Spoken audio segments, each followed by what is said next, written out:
Low-key, one of my favorite fights on this card. You might say, hey, Craig, why are you being such a hipster? I actually really like this stylistic matchup. You have Austin Thud Hubbard looking to make up for his last time out, losing to Joe Selecki, who low-key has a really high ceiling. He's taking on one of the worst nicknames, or best nicknames in the sport.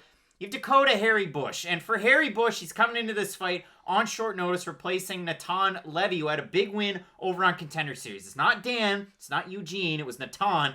Unfortunate that we don't get that fight out of the Israeli fighter, but a lot of people might be familiar with Dakota Bush. And you probably know him from, well, his fight against Bryce Logan, or maybe his fight against Jaleel Willis. I like Jaleel Willis. He's a great guy to have with Bellator at 170 pounds. And that's the thing, for a lot of the fights that Dakota Bush has had in the lower promotions, and by lower, LFA is not very low, but it's lower than where he's at now, his opponents have missed weight. Jaleel Willis missed weight in their fight. Austin Clem missed weight in his last fight. And if you know Austin Clem, well, he really lit the fire, or at least extinguished the fire, of one Aaron Chalmers. So you look at it for Bush, he took on Clem, he finished him quickly. You look at the fight that he really struggled in, it was the one against Willis. First round, Bush probably won it. I had Bush winning it. Round 2, Willis just completely out-wrestles him and gets him to the mat. Third round, all Willis, same thing, 29-28. I know in that fight, after watching a lot of Dakota Bush interviews, was that that's the one that he really thinks about a lot. He was disappointed with his wrestling performance. So he went out there and trained that exclusively. And if you look over on, the respective socials, he trains out a couple of different gyms. But I've seen it recently. He's at Westside MMA in Little Rock training with TJ Brown, who's got a big fight coming up, training with Bryce Mitchell. You like to see stuff like that out of a guy for Dakota Bush, that mainly he strikes to wrestle, but he strikes to strike, and this guy throws tons of power into his strikes. And that's what makes this fight so fun, because for Austin Hubbard, a really good counter striker, and we have seen him struggle with the offensive wrestling himself. So that's why I'm really excited for this fight. We've seen both guys struggle against at least stylistically similar opponents, and then we've seen both guys thrive against, well, really the fighters who they're fighting this weekend. And that's why I'm so excited. I'm going to throw this wrinkle in, though. The last win that we saw Austin Hubbard get was against Max Roshkov. Now, Max didn't really belong in that fight. We did kind of figure that out afterwards. I don't think this is going to be one of those matchups, but I am going to throw that out there. Every time you do have someone first joining the UFC and they're fighting someone who does have that experience edge, even if Austin Hubbard hasn't had the best run in the UFC, he's still been in there with good opponents. And you bring it up with Joe Selecki. I thought Hubbard was going to win that fight. I did. I didn't know Joe Selecki was the absolute monster on the mat that he turned out to be. Miller 2.0. He really is. Now, is he as exciting as maybe a prime Jim Miller was? Well, no, but the results do speak for themselves, and he is undefeated because of that style. And you look at what he was able to do to Austin Hubbard. Once he gets him to the ground, it's pretty much over from that point. Gets his way to his back, dominates him from there. The thing I do like about Austin Hubbard is he actually does kind of well against wrestlers. He is a good example of a fighter who, yes, his takedown defense isn't always great, but he can outlast a lot of primary wrestlers. And when we talked about kind of how Tony Gravely is one of those fighters who he can wrestle himself into exhaustion, those are the fighters who Austin Hubbard can have success against. He does have a really good gas take himself. He can keep a high volume throughout a fight, and he's a fighter who can go a hard 15 minutes. And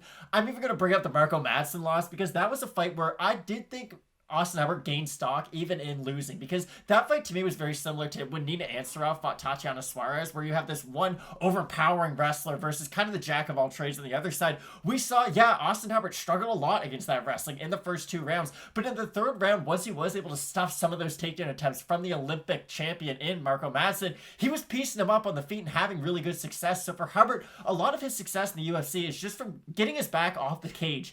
He's one of those fighters who the easiest way to take down Austin Hubbard is not in the middle of the cage. He has great footwork, and he can use his feet to get out of trouble. The best way to take down Austin Hubbard is close that cage off and make it small for him, because if he is able to use his movement, he can just kind of run around you for a lot of the fight. So what 2 things you really have to do when you fight Austin Hubbard is A, work on the legs, and I'm sure you can speak about some of the injuries Austin Hubbard's had to his legs, or try to wrestle him. And again, that's what makes this fight really fun. Could Dakota Bush go out there and use some of his new grappling, attributes that he's acquired throughout his training? I'm sure he can, but what this fight at its most exciting should be, is just two strikers going out there trying to take each other's heads off. I can't wait to see the offensive upgrades from Dakota Bush on the mat, because his offensive wrestling is very good. His footwork's really slick. He's got a nice wide stance, but he kind of moves his shoulders around. He keeps his head off the center line. To quote Joe Rogan, if you saw a silhouette of Dakota Bush fighting, you would know that's Dakota Bush. Dakota Bush does fight in a really interesting way, so I'm really excited to see how he makes out in a fight like this. For Hubbard, though,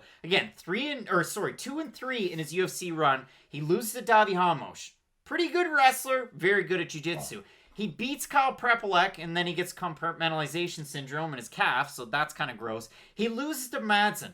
The interesting part, loses the first round, loses the second round, wins the third round. And he always has that lasting cardio. Then in his next fight, he beats Max Roshkov. But similar to the Chris Gutierrez-Cody Durden fight, the first round, listen, it was all Durden in the Gutierrez fight. The first round was Max Roshkov, and he looked good. The second round, he fell off a cliff. So that's how that one went. And then you had the Joe Selecki fight where Selecki backpacked him. And then as soon as he kind of started sinking in, we end up on the mat and Selecki gets the choke. So it'll be interesting to see for Hubbard, what's he been able to add to his game? Because I've seen from recent interviews, he had one with James Lynch with Pub Sports Radio. I noticed another one came out today. I'm going to have to go back and watch it. But it's kind of the same theme. Austin Hubbard training with Justin Gaethje, working at Team Elevation, working with a mental coach to kind of come over some of these obstacles. It'll be interesting.